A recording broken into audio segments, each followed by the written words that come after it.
गधा और कुत्ता एक सबक आमोज़ा कहानी है बच्चों, आप लोगों के लिए, तो कंप्लीट सुनिएगा। एक गांव में एक किसान के पास एक गधा और एक कुत्ता था। गधा दिन भर खेतों में काम करता, भारी बोझ उठाता और किसान के लिए सख्त मेहनत करता। दूसरी तरफ कुत्ता घर की रखवाली करता, किसान के साथ ज्यादा वक्त गुजारता। कुत्ता अक्सर किसान के पास बैठकर प्यार हासिल करता और किसान भी इसे बहुत चाहता था। गधा अक्सर सोचता कि किसान इससे ज्यादा प्यार क्यों देता है और सारा दिन काम भी नहीं करवाता, फिर भी इसे प्यार मिलता है, जबकि कुत्ता खास नहीं करता कुछ, फिर भी इसे खूब लाड प्यार मिलता है। ये सोचकर गधा उदास हो गया। गधे की बेवकूफ़ी। एक दिन गधे ने सोचा, अगर मैं भी कुत्ते की तरह हर कुत्ते की तरह बर्ताव करूं, तो शायद किसान मुझसे भी मोहब्बत करेगा।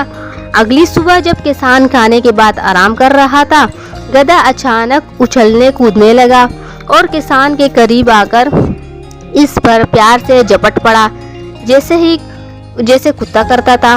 लेकिन गधा भारी भरकम था और जैसे ही इसने किसान पर छलांग लगाई, वो गिर गया।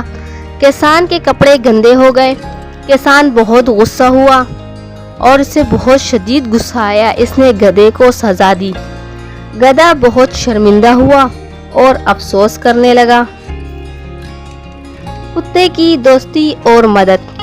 कुत्ता ये सब देख रहा था।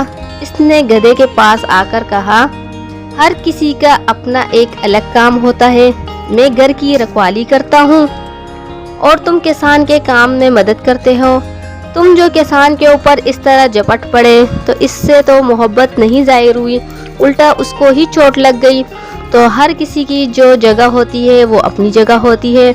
तो अगर आपका काम बाहर का है और खेतों में काम करने का है, तो आप सिर्फ उसकी तरफ ध्यान दो।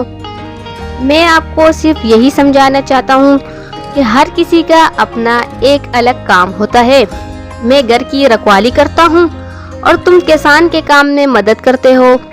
तुम्हें वही करना चाहिए जिसमें तुम बेहतरीन हो, ना कि दूसरों की नकलें करो। गधे को अपनी गलती का एहसास हुआ और इसने आइंदा अपने काम पर ध्यान देने का फैसला किया।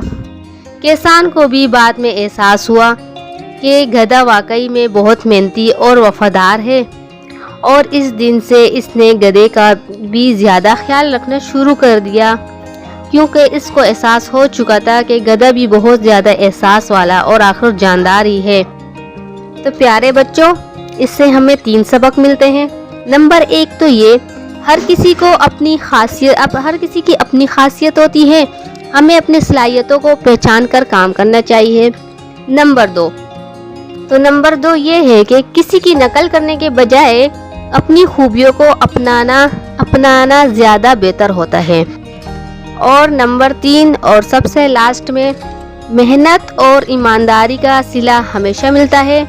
तो प्यारे बच्चों, इससे आप लोगों को अगर कोई सबक हासिल हुआ है तो कमेंट्स में अपनी राय ज़रूर दिया करें। फिर मिलेंगे इंशाल्लाह एक और अच्छी सी मोरल स्टोरी के साथ। तब तक के लिए मुझे इजाज़त दीजिए। अल्लाह हाफ़िज़।